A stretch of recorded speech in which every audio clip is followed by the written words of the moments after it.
We want to welcome Professor Fred Drogula from the Department of Classics and Religious Studies in the College of Arts and Sciences.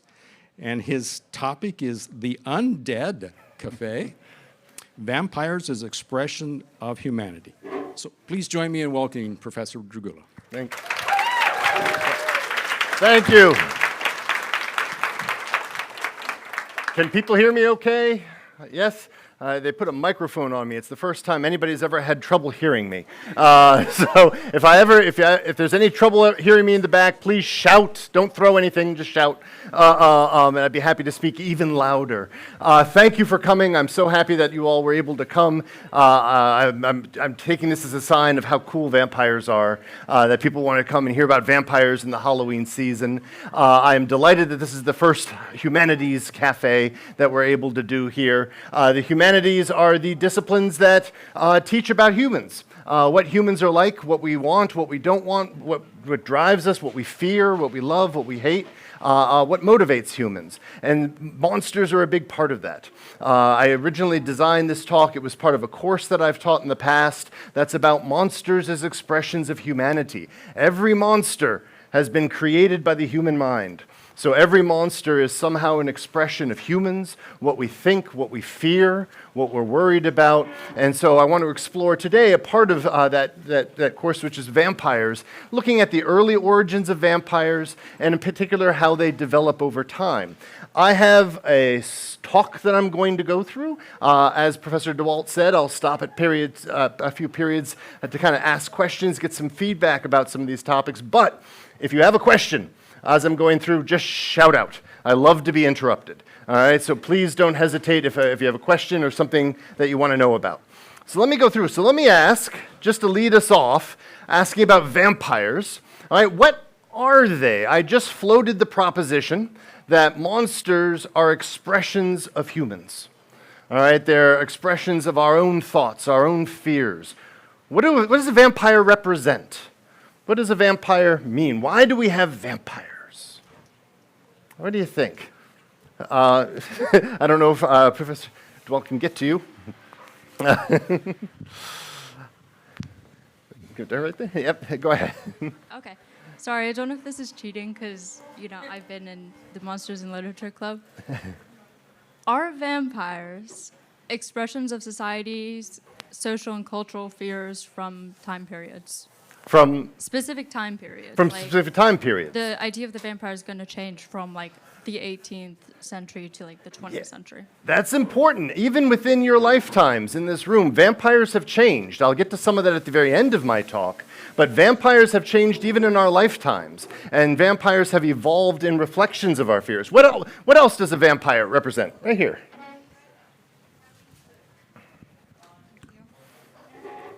They're a representation of being hungry for power and just taking. Metaphor, yeah, the metaphor of power. Being hungry for power, you said? Yes. Yeah, absolutely. Being hungry for power, for wanting more. Yeah, go ahead. If we can get that. Vampires could also be a representation of something people don't understand. In Eastern Europe, they used to say a vampire was a dead person who displayed normal signs of decay. Yeah, the fear of the undead or things that just don't fit our expectations. Was there a hand back there? Yes. The concept of eternal life is important, I think, and the blood sacrifice is also kind of... Yeah. So the ideas of eternal life and blood sacrifice, right? The connection with life, eternity, blood sacrifice. I think all of these are right. I mean, one of these cores is the fear of the focus on blood. Blood is a very big part of this. We're going to see some blood today, not literally, but blood. The fear of being food. Right? What do vampires do? They consume us. They eat us. Right? They want our blood, and it's this fundamental, very early, very fear that humans have of being food. And in fact, this is a very good fear to have, because actually blood drinking is very, very ancient. all right, in human society, and it's shown up in many different ways throughout times. It's a very ancient practice. There's the idea that the blood contains somebody's power, somebody's life force. So blood is not just food, but blood is who we are. All right, somehow it's part of us. In ancient times, hunters would regularly drink animals' blood, thinking it would give them the animal's strength, the animal's power. So if you would kill an animal in hunting, you consume its blood to get its strength. Roman gladiators drank blood thinking it would give them strength and vitality. They would often put some blood into a cup of wine they drank before going into the Colosseum to fight each other. Pliny the Elder, a Roman historian, says that Egyptian pharaohs bathed in the blood of children as a cure for leprosy. And it was believed that blood carried magical powers or medical powers to heal. And it was also believed in Rome that if you drank the blood of a gladiator, it would cure epilepsy. So these kind of ideas of the power that blood can convey. And we've also seen the fear of being food at different times. There are gods out there and deities that specifically want our blood to consume. They could be gods, they could be demons. Around 1500 BC, the Egyptian goddess Sekhmet was sent by the god Ra to punish humans for bad behavior, but she got out of control and fell into a bloodlust and just started slaughtering people all over, running around killing all humans. And the Egyptian gods were so worried that her thirst for blood was literally bottomless, that she would depopulate the earth. So the gods got together and they created a literal lake of beer. And they dyed it red. And she saw it and like, yeah! And she went and drank the whole lake dry and passed out of the beer, and they were able to contain her and get her off the earth. So only one of many examples where beer has saved humanity. Early Sumerian texts talked about a creature, Lilith, that would consume humans either literally in some stories or psychically and feed on people. The Greeks believed in a goddess named Lamia, a goddess or a monster, depending on how you want to define it, who would consume people, body and soul, and would eat them. And in the ancient city of Carthage in North Africa, there was the god Baal Hamon, to whom the Carthaginians would sacrifice babies so that he could eat its blood. Really gruesome, dark stuff. But this idea that we as humans are potentially food for much more powerful creatures, all right, who want a meal.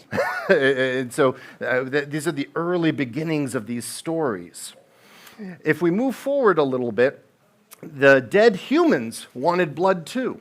When we die and go to the underworld, our spirits are discontent, are unhappy. They miss having a body, having blood. In the Trojan War, the great hero Achilles died in the war, and to satisfy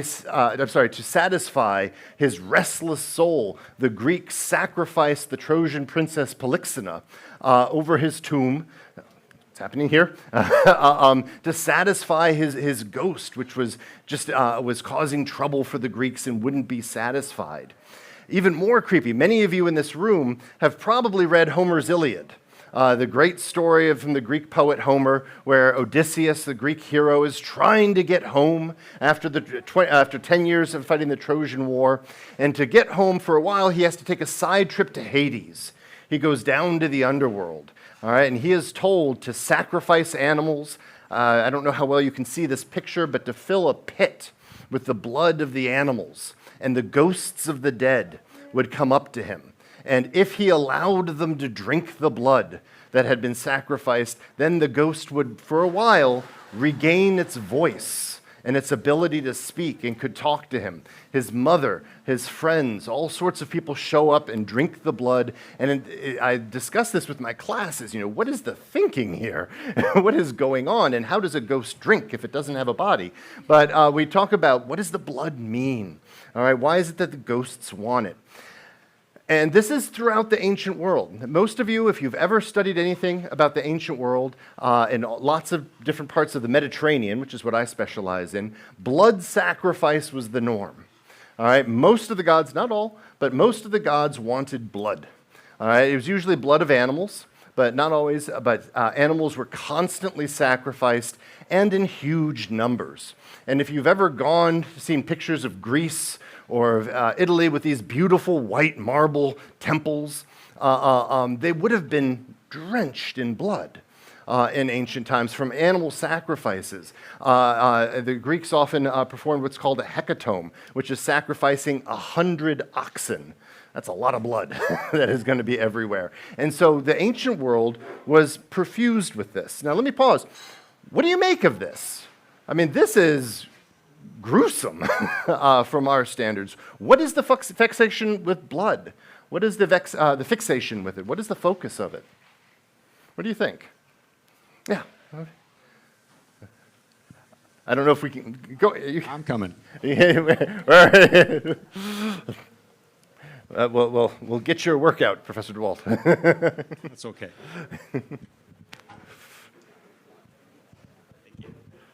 I think it's because blood is sort of seen as like the vitality of life, and without blood we would not exist. So it's like an all or nothing kind of thing. And I feel like that sort of motivates their hunger for it, I guess, or their like attraction to it. That's a nice way to put it, that blood is the vitality, that blood is literally the life. All right, blood is the life in us. And you think about, ancient people's experiences. If you kill an animal, if you stab a person, it's the visible sign of somebody dying is the blood leaving their body. You might not be aware of punctured lungs or things like that, but it's the blood you see. And so I think there was this firm connection with blood and life. All right, and so in the ancient world, this was a very normal association. All right, and I think people had a very firm understanding of the role of blood, and it was fairly ubiquitous. But things change with the rise of Christianity. All right, that Christianity takes over the Roman Empire in the first 4 centuries A.D. The Roman, Greco-Roman polytheistic religions were slowly kind of pushed out, and Christianity takes over. And of course, in Christianity, the role of blood takes on a new and different role. All right, in Christianity, at the Last Supper, Jesus asks his disciples to eat his flesh, drink his blood in memory of him. All right, in the Gospel of John, they write that let me get it right, whoever eats my flesh and drink my blood has eternal life. So with the rise of Christianity and this particular association, the role of blood in Christianity is not unusual, as we've seen. Right? Blood was fairly common in the ancient world, but Christianity gives it a new and slightly different meaning. All right, now for Christian thinkers, the role of the blood is a form of identification. It is done in memory. There's actually a debate among Christians. When Christians drink blood, put wine, is it really blood or is it just simply symbolically blood? These are debates. There are theological discussions about this is a form of communion, but a lot of the theological points would have been wasted, I think, on common people. Right? For the common people at that time, looking at this, the connection between drinking blood and immortality appears in a way it never had before. And so the role of this starts changing somewhat. And it's somewhat difficult to figure out when we're talking about common practices, especially in Europe. What's going on? We get reports from very early on in the Middle Ages of travelers bumping into Europeans, it's usually poor, not well-educated people, drinking animal blood, expecting immortality. In 950 AD, the Arab historian Ibn Masudi traveled into Eastern Europe, where he reported seeing in villages, villagers would come together, kill an animal, drink its blood in the expectation of gaining immortality. Now, Christian thinkers at the time said, no, this is not the case, that any drinking of blood outside of the context of the Eucharist is demonic. All right, is not acceptable. This is not consistent with Christian theology. And so you get a split where, on the one hand, within Christian theology, the blood plays a very important role as a communion, as a commemoration, but in popular belief, this idea of the blood and immortality then gets connected with demonic forces. All right, that any of this blood drinking that's going on in villages, this is not inspired by Christianity, this is inspired by demonic forces. And so this makes a slow, over time, as religion changes in Europe, concepts of blood drinking change over time. And it becomes associated with immortality and with evil, all right, outside of the Christian church. And this is where we see this darker turn and new ideas of who these creatures are drinking blood start to appear. We get all sorts of different words. The word vampire is actually very late. The word vampire doesn't appear until around the 17th century. All right, so only about 3 to 4 centuries ago. Before that, it was all sorts of different things. You'll notice it's mostly in Eastern Europe is where these ideas take hold. In Russia, the upir, the vrolkas in Greece, the strigioi in Romania, and these different ideas of what these blood drinkers were, what these monsters, demoniac creatures drinking blood, what is it that they are doing? Now, let me pause. Is a vampire alive or dead? Arden? Yes.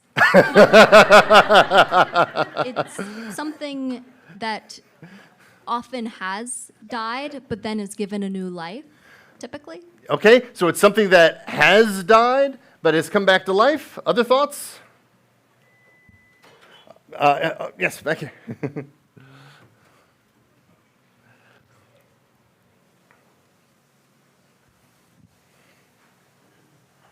I feel like it's more based on kind of the action. I could be wrong, but so like it could be either or, like Arden said, but it's kind of the act of like consuming the thing, consuming the life force or the blood.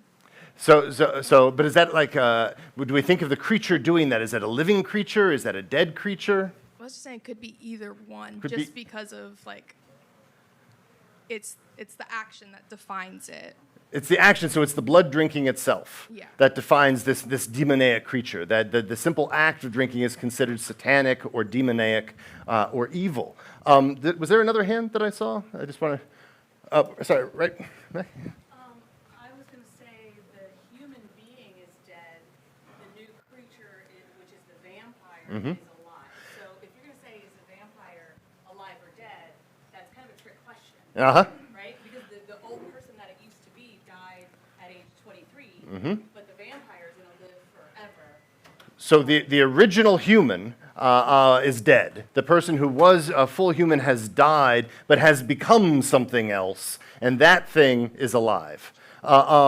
These are good answers. I mean, this is stymies people who work on monster studies. The term we always use, of course, is undead, right? Trying to express this because it's become rather complicated. And in fact, it's always been complicated because when we talk about what these things are, when we get folklore from Eastern Europe, what is a vrokas? What are the strigoi? What are these things? It's not clear if they're alive or if they're dead, and it's probably there's some of each, because this is a mythology that's growing rapidly and changing in different places in different ways. So for instance, there's a lot of stories in which the vampire is absolutely alive. It's a living person, but an evil person. Often a witch or a warlock or some kind of person who is in league with the devil, but is very much alive. In early Romanian stories, they talk about strigoi, vampires who are just evil people who sleep during the day, but go out at night. Sometimes they can change their shape, so they're like magicians, often becoming wolves or dogs or birds. They drink blood of sleeping people. They spoil marriages. They spoil harvests. They stop your cows from producing milk. And they can bring pestilence on people. But they're very much alive. All right? And that these are very much human people. And in fact, the fact that in the stories, these strigoi, these vampires, change shape often into wolves, it's actually really hard to tell the difference. Are you talking about a vampire or a werewolf? And in fact, there's no obvious difference between them at the beginning, at the start of these stories. It's very unclear in the folklore. It's an evil person alive who can change shape, who does evil things, all right, but alive and can be killed. On the other hand, there are a lot of stories in which the vampire is also very clearly dead, all right, the vrokas or what have you. It's often a case when somebody in a family who has recently died and has been buried and starts coming back, so literally out of the grave. There's many stories of dead men who have been buried, often for days or weeks, who come back home. Now, what do? They come back home. The first thing they do is empty out the refrigerator. These vampires eat all the food in the house. All right, they mess around with things, move things around. They don't hurt anybody. There's one wonderful story where the vampire came back home for his shoes because he came back in, honey, I need my shoes, and kind of went back to the grave. And so, very much dead. There are all sorts of signs of these. Often when you find a large hole by a recent grave, that's a bad sign. Somebody's been digging out. If animals will not step over a grave, there's a good sign that there's a vampire in there, and that it's often horses or geese for some reason. The geese don't want to step over the dead person's grave. Often they will exhume people to check. If they suspect a vampire, they will dig up the grave and look at the person and take a look and see, is this person really dead or just faking it? And they'll often look. There was an idea, especially in folklore in Eastern Europe, that it took a long time for the soul to leave the body. This was a recurring idea that the soul clings to the body for a long time, and it takes time to go away. In fact, they thought for children it was 3 years, for an adult 5 years, 7 years for the elderly.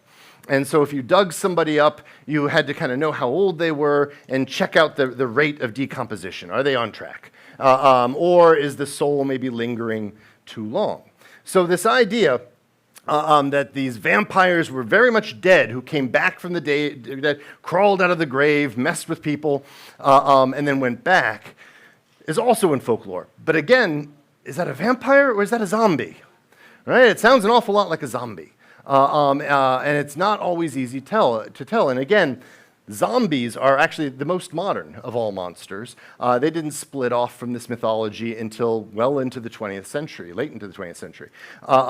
So we have this folklore where werewolves, vampires, and zombies are all kind of swirling together, and it's not exactly clear what's going on here. Now, given that people were unfamiliar with germs, all right, it's somewhat understandable that when people start dying in a city or in a town or in a community, all right, for inexplicable reasons, you suspect that a dead vampire is in town. All right, people start dying off. You don't know why. You don't understand what germs are, and so that people start thinking maybe there's a strigos in the area who's rising from the grave and feeding on us at night. And so, especially in the 17th and 18th centuries, we start getting panics in parts of Europe where people start panicking that there's a vampire in town and start doing everything to excavate. As a matter of fact, in the 18th century, in continental Europe, there was what's called the Great Vampire Panic, because across Europe, people were afraid that vampires were rising up, and they were digging up vampires left and right. And especially in Eastern Europe, we discover all sorts of curious graves that are the result of these vampire hunts and these vampire panics.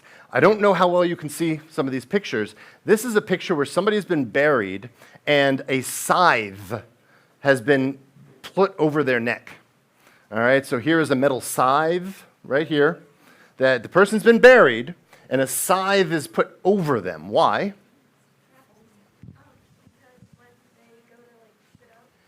Yep. If that corpse sits up, it'll decapitate itself. So it's a booby trap in the grave. And so you're not sure if the thing's a vampire or not, but just in case, you put a little booby trap in there, so if he sits up, he will decapitate himself. That's one example. This is another rather famous example of somebody not sure if this dead person was a vampire or not. So just for good measure, a brick was inserted into the dead person's mouth, just so that they couldn't go biting things. if you're really concerned about it being a vampire, you just cut the head off. Here we have the corpse's head has been removed. We hope after death. The person's head has been removed and has been placed between their legs to ensure, okay, no head, you're not coming back. All right? There's one or two that are rather interesting. I doubt you can make this out. All of these are available on the web. If you want to search, Eastern Europe vampire grave, you'll find all these images. This person has been padlocked into their grave, into their sarcophagus. All right, so they were put into a coffin and their leg was padlocked in so that they couldn't get out of the grave. They'd be kind of held in. And finally, one last one, and I know this is kind of difficult to make out. This is a stake. All right, this corpse has been staked into the grave. All right, now again, this is a classic way of killing vampires, right? Everybody knows this. A vampire comes to town, kind of get the stake out, and you take it out with a stake. All right, that actually, the origin of that, all right, is actually vampire hunts. Because the purpose of the stake was not originally to kill the vampire. The purpose of the stake was to keep the corpse in the grave, because what you're doing is securing the corpse to the bottom of the casket. All right, you are literally nailing the corpse to the bottom of the casket so that it can't get up. All right, if it is a vampire. All right, so it's a preventative movement just in case. Now again, so this is a world without germs. I'm sorry, this is a world without knowledge of germs. There were tons of germs. There were like germs everywhere. But it was a world without knowledge of germs, so this makes sense. And so this panic went for quite a long time. You've probably seen movies where people have like vampire hunting kits and people have things ready just in case there's a vampire in town. This was a very widespread belief, especially in the 18th century. Now, the Christian church condemned all of this, right? The Christian church did not believe in vampires, all right, and said vampires are not a real thing, all right, this is superstition, and they condemned the digging up of the exhumation of people.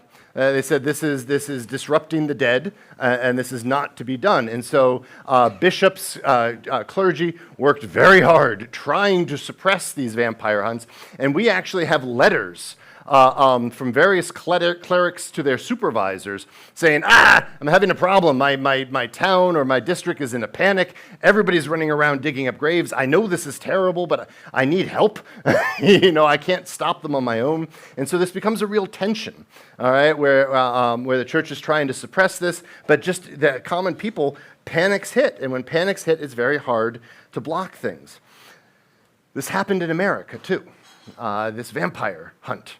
All right, some people may know, some may not know. Our most famous American vampire lived in Rhode Island.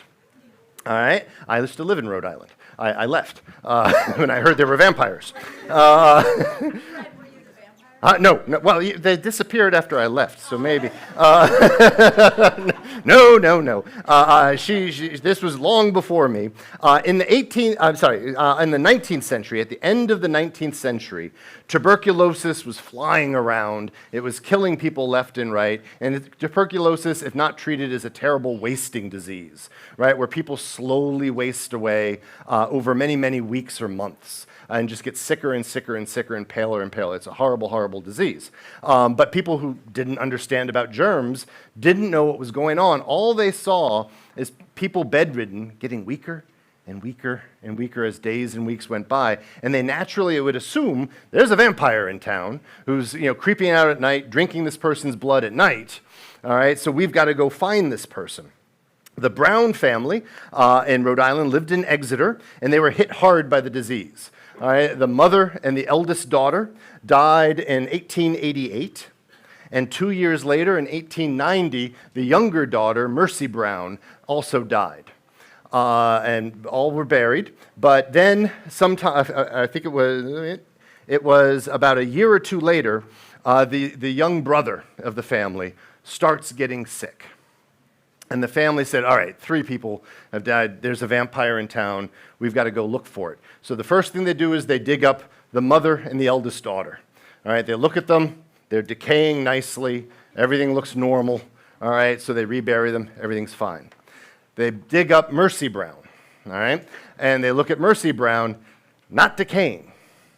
All right, she's not decaying. As a matter of fact, isn't many signs of decay. Now, in point of fact, she had died in the middle of winter and had been stored in an above-ground sarcophagus for many months, all right, which would have had a wonderful preservation effect on her body and would explain why, when they dug her up, she wasn't apparently decaying. But they assumed, okay, she is a vampire. And so they removed her heart, burned it, mixed the burnt heart into a potion to feed her brother. And that did not help. The brother unfortunately died not too long later. But Mercy Brown, because of this, is the most famous of vampire hunts in America. This is her tombstone in Rhode Island. If you went to the graveyard right now, it is not there. Because those rowdy Rhode Islanders had a habit of stealing her tombstone on Halloween, and it would disappear for a month or two, and somebody would eventually find it and it'd get back. So at least when last I checked, they remove her headstone the month before Halloween, just to make sure nobody messes with her final resting place. So, okay, so let me ask this. With all of this, how do you become a vampire? You're all experts in vampire. How do you become a vampire? There's Howard right there. So you usually get, at least nowadays, You get what? you get like bitten or eaten by a previous vampire. So perpetuating cycle, I guess. There's no original. Yeah. At this point. You get bitten by a vampire. We've all seen it, right? A vampire bites you, and then you die, and like you rise from the grave. Any other ideas? Anything else? Part of it is. Here. Pass down. I believe part of it is you get bitten, but then while you're being bitten, they drink your blood, and to complete the act, you have to drink their blood back. So there's even a more elaborate one where they drain you dry, right? But then you have to drink some of their blood. So some of that vampire blood gets in you. So if you're just drained, nothing happens. But if you drink some of their blood. Anything else? Any other ideas for how you become a vampire? If you're born the seventh son of a seventh son. Ooh, a folklore expert. Curiously, and in traditional folklore, how do you become a vampire? People who've led evil lives, they become vampires. People who've had dealings with the devil or magic, vampire. Unbaptized people, vampire. Suicides, vampire. Men who swear falsely for money, vampire. A person whom a vampire stares at in utero. You did nothing. Just while you were in your mother's belly, a vampire stared at you too long. You're a vampire. The seventh son of one sex or the other, to your point. The seventh child, either seventh daughter or seventh son, vampire. And finally, a man whose corpse has been stepped over by a cat or a man. Dogs are okay. Dogs are our friends. So all these crazy ways. What's missing? Being bitten. No, that's not here. It's not in the mythology. It's not in the folklore. Being bitten by a vampire does not make you a vampire. It makes you food, but it doesn't make you a vampire at all. So we get these stories how when vampires kill, they tear people apart. They slash them up. Sometimes they use knives. Sometimes they use weapons. Sometimes they just rip people apart like beasts, like claws, and claw them to death. And will eat them, consume their blood. It's messy. It's gory. And if you've seen a werewolf film or a zombie film, that's what you should be thinking about. That's how vampires killed.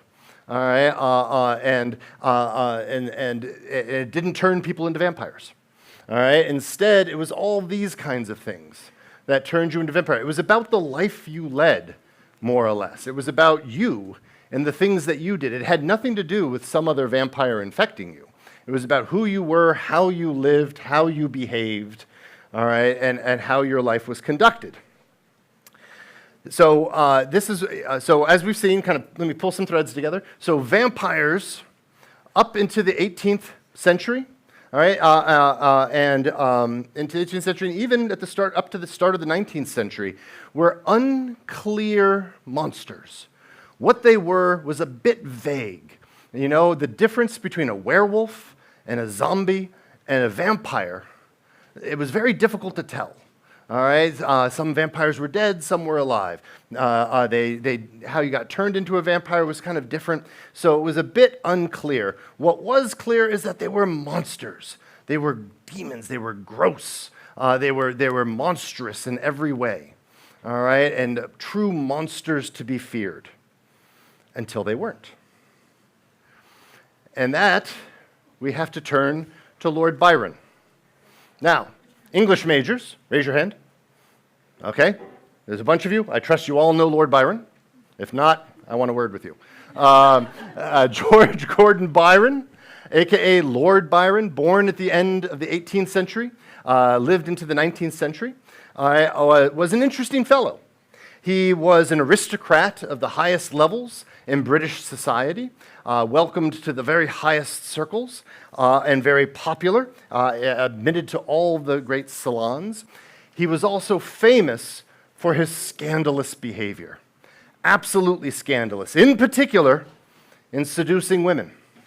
All right, his line of seductions were famous, and he seduced high-ranking women, which is a big no-no, because at the end of the 18th, start of the 19th century, to have a bad reputation as having been seduced, especially by one such as Lord Byron, is enough to ruin a woman's career, reputation. Well, they didn't have careers, they weren't allowed to, but it was enough to ruin their reputation for life. All right, and that became a social death. If your reputation was destroyed in this society, aristocratic Britain, at the start of the 19th century, your life was over.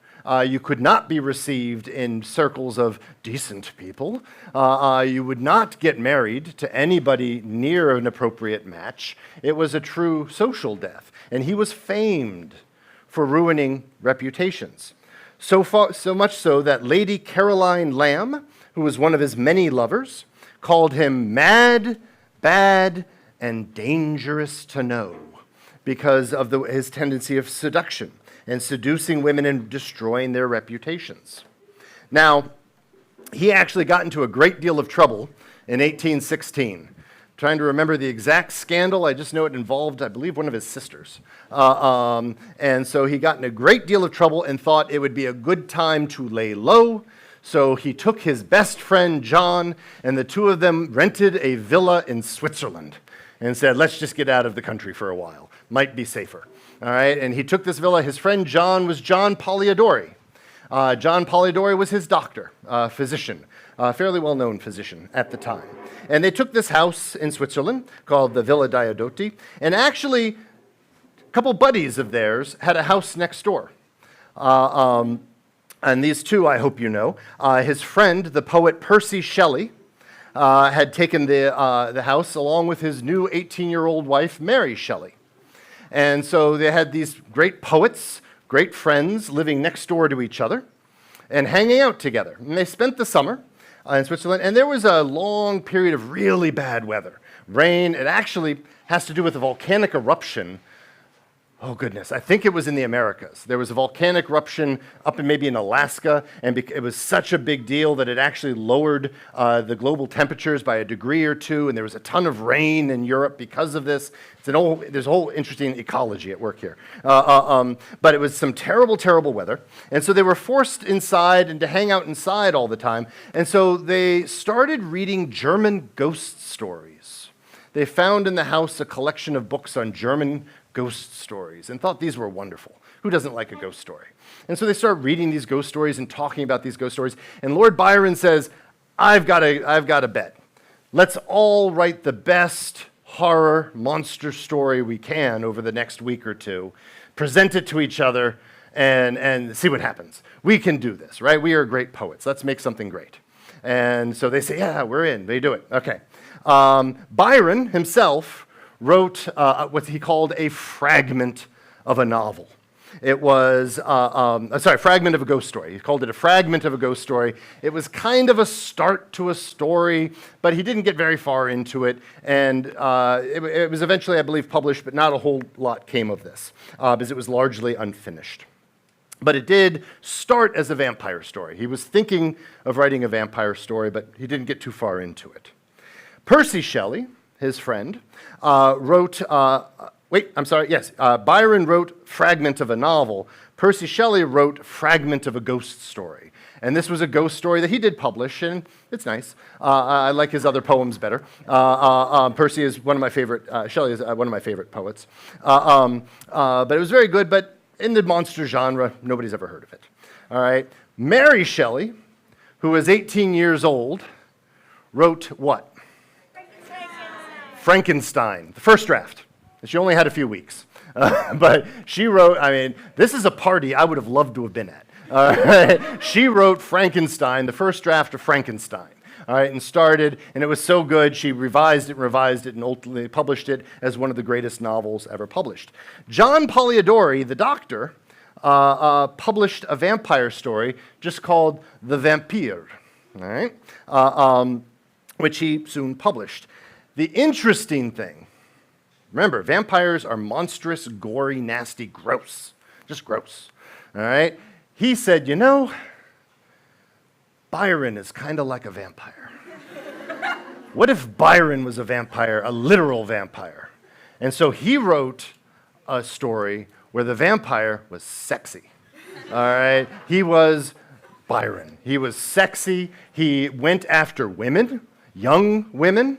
In this story, he goes after also men. He ruins reputations. He goes after young men, young women, ruins their reputations, seduces people into gambling, into drinking, into nefarious affairs, and destroys families and destroys reputations, just like Byron. And so, because of Byron, vampires suddenly become sexy. All right, there's a certain sex appeal, a charm, a romance. Now let me pause again. How do vampires drink? How do they consume blood? How do they consume the blood? From the neck. They consume from the neck. Anything else? Piercing the artery? With what? Fangs. Fangs. Sometimes they have claws, but with fangs. How do they get the blood out of the artery? They suck it out. It's like a syringe kind of thing. Yeah, kind of in the neck. All right? Absolutely.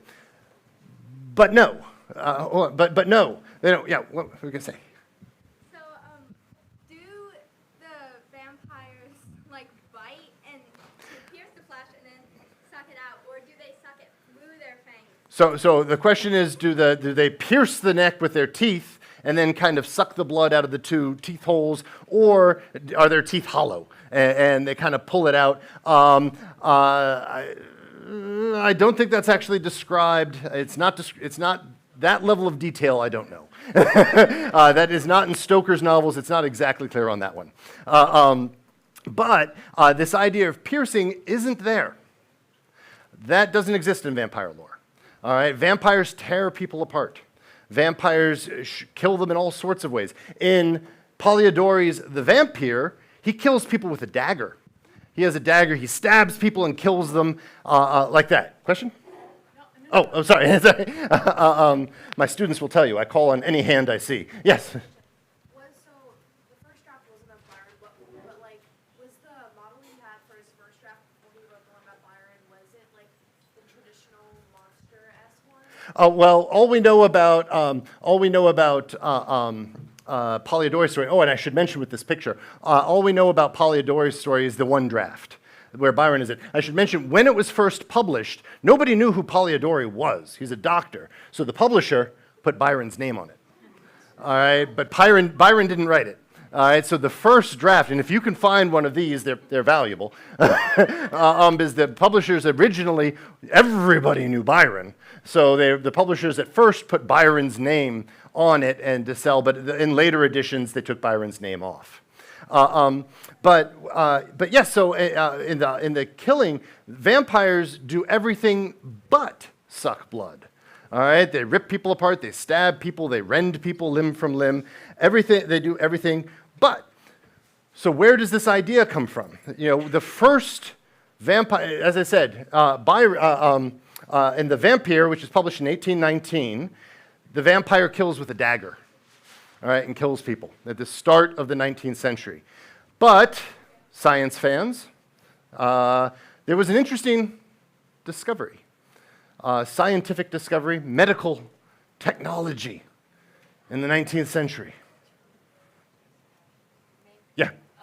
Repeat the question. Blood transfusion. You're going to say the same?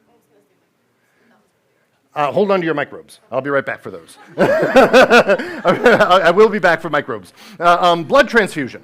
The first successful blood transfusion was 1818. And the modern syringe that we think of today was invented in 1853. So they had some early syringes that were really scary, but the more modern ones were created in the mid-century. But yes, the development in Ireland and Britain and France, blood transfusion was developed. The hypodermic needle to inject medications and to take out blood was all invented over the course of the 18th century. 19th century. Too many centuries. And so at this time, when John Polidori wrote The Vampire, he didn't really know about blood transfusion.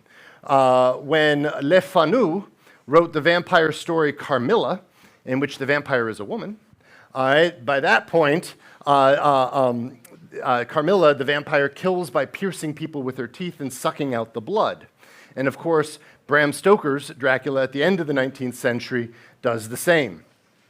So we see again, my premise to you today is that monsters are kind of mirrors of humanity. As humanity changes, as our knowledge grows, we map that onto our monsters.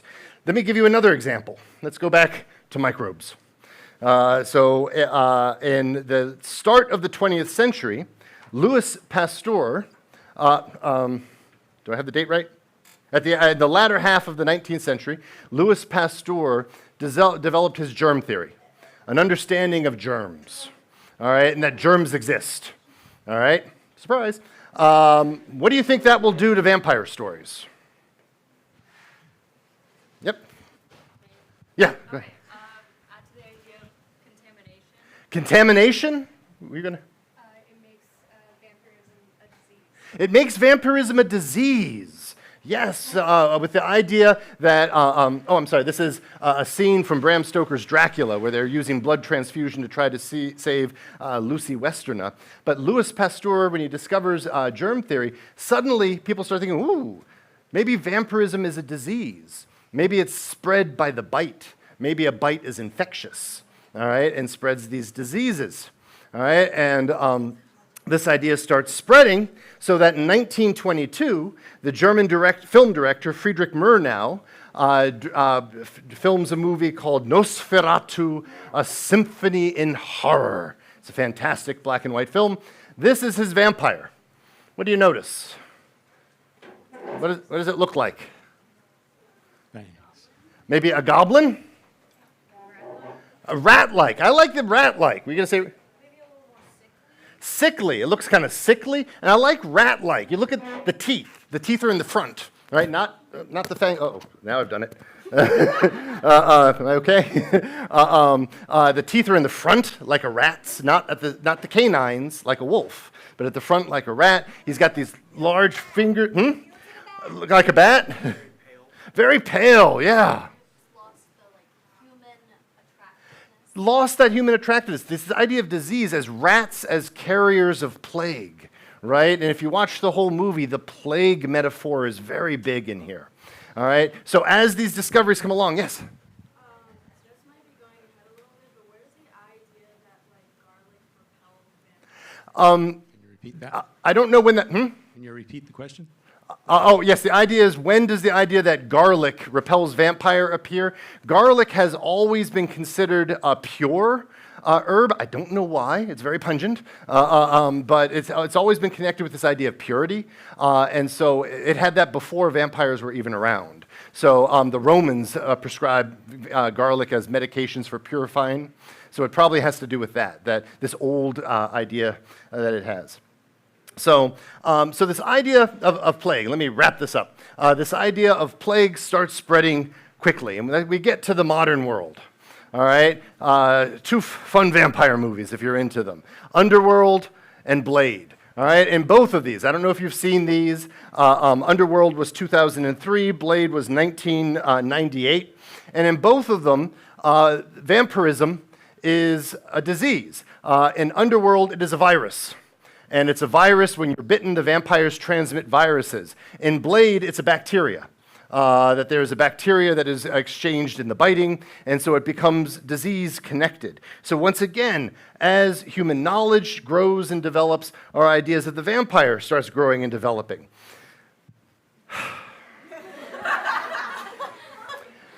Tell me about these vampires. I've got 3 minutes to bring this home. Tell me about these vampires. Somebody must know and tell me, are these nice vampires or... What? Angel, a vampire. The woman is not a vampire. She's the vampire hunter. Angel is nice. Spike? Spike is better. Evil? Better? Uh-oh. They both, they're complex. But here we have nice vampires. And Angel is such a nice vampire, he got his own miniseries. And so he goes off fighting evil. Actually, he goes off to fight the real bad guys, which is a law firm. And in the Angel series, he goes to fight an evil law firm. And this brings us full circle to Twilight. I usually try to avoid speaking of Twilight. Can anybody just tell me about these vampires? Jacob. Team Jacob. No Team Jacob. Sparkle? They're granite. They feel like granite? They're actually weirdly closer to gargoyles because they're granite. They're granite, they're made of rock? They're incredibly fast. You're missing my favorite part. What do they eat? Animal blood. They're vegetarian. They do not eat people. They are evolved vampires who have become vegetarians. They're domesticated. So make of it what you will. Let me finish just by saying the history of the vampire is a fascinating metaphor for humanity. All right, as the vampire has evolved, our ideas, our fears, our knowledge have been mapped onto the vampire, and the vampire has evolved with us for centuries. And with that, I will end. Thank you very much for your time.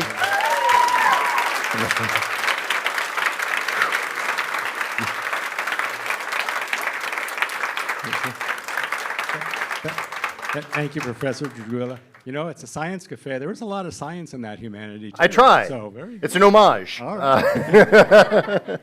Any last question or two, maybe? There's one behind you.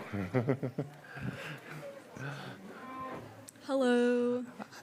There's actually a new Nosferatu movie coming out next year. It's a reboot. I was wondering if you're feeling excited about that or if you're more cynical about it. I've seen the pictures. Okay. I am, on principle, always cynical of a remake. But I'm willing to go see it and check it out. I actually got a little bit confused because when I was searching for this images, stills from the new movie kept popping up. I'm like, that's not right.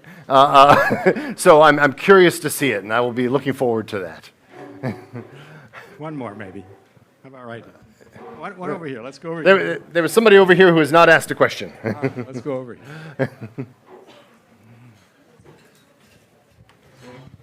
For preventing the vampire from getting out of the coffin for the burials and all that. Yep. Would someone ever request that to happen for their corpse, or would it only be a last resort measure? I don't know.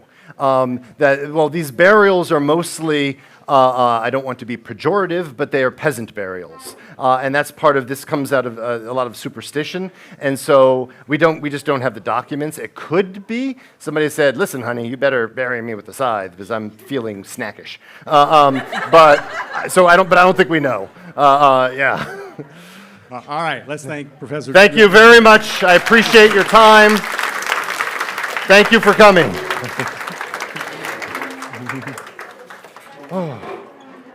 Can you hand me that water bottle behind you? I meant to take it up with me.